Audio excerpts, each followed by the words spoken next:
Oh, here we are, kids. Benson, Honeydoo, North Carolina. Just gonna use this black and gray backdrop for you. Nice and gloomy like the rest of me. What a pleasant, joyous old man I am for as often as I dress miserable looking. Uh, I guess that's just the old goth in me. Can't quite shake it, kid. You can't quite shake it. But yeah, I'm here visiting a friend. Uh, Probably do an overnighter here. I stayed in Weldon, North Carolina, right as a historic town. As soon as you cross the border there, and first thing I do, I park in front of someone's house, not meaning to park in front of the house, but just trying to park down the road where there's less street lighting. And it's a historic town, so spooky old historic town that I love. Sort of like this, but this one's much more vibrant. All the businesses seem to be healthy and prosperous, but that other town wasn't doing so well, and it was a waste of time checking out. But I slept there. Uh, Someone called the cops on me. The house I parked in front of. They pulled in their driveway. Who's this guy? Call the cops.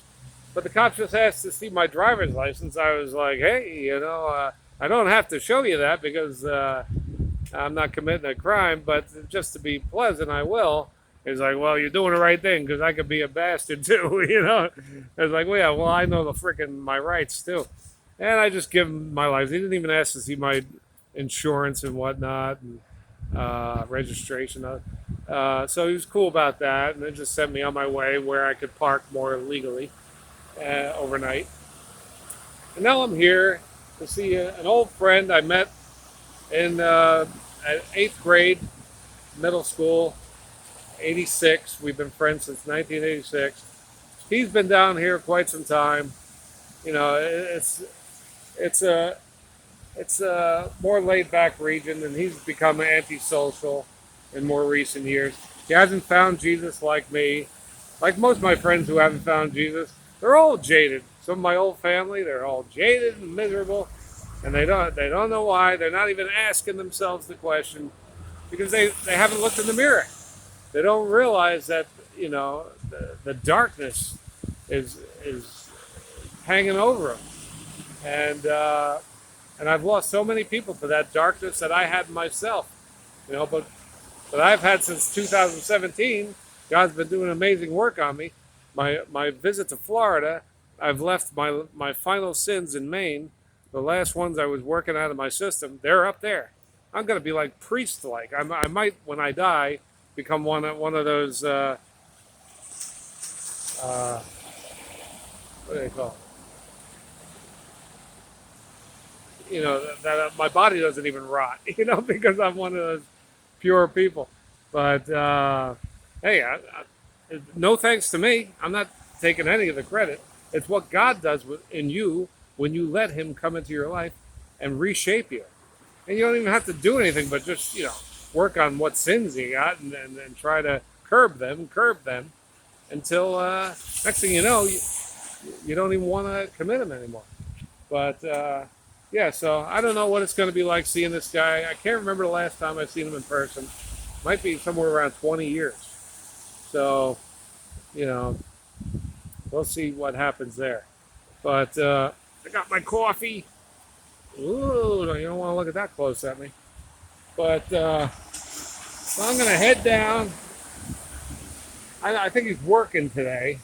He's probably another 40 minutes up the road here. I just found I'm a sucker for little downtowns, and I just like a good historic downtown. And this is Benson. I call it Benson Honeydoo. But I'm gonna go to this coffee shop down here where I got this coffee and just sit around there. Try to get a call back from this guy so I know whether it's a good time to come back, come to his house, or is he at work? He's, blue collar worker. But and we have a mutual friend that moved down here from Jersey with him. More his friend than mine, but he's a real nice guy. He's worked hard to keep us together because he knows we're old friends and he recognizes that I'm passionate about everything in life, too much so. And everybody else who grew old around me is just fucking tired. I'm tired of the bullshit, but I'm not tired of being a real person, being a good person as best as possible. But a lot of people, a lot of jaded people these end times. Down in Kissimmee, Florida, not far from where I'm living, there's a massive plastic fire going on. Massive plastic fire. So plumes of more toxic black smoke in the air going up as we speak, heading in God knows what direction, along with the freaking plane, the trains falling off the tracks, leaving freaking toxic spills everywhere. And soon, next thing you'll hear is planes falling out of the sky. God knows, I'm not making any predictions, but and I'll leave that in the background. And you got the train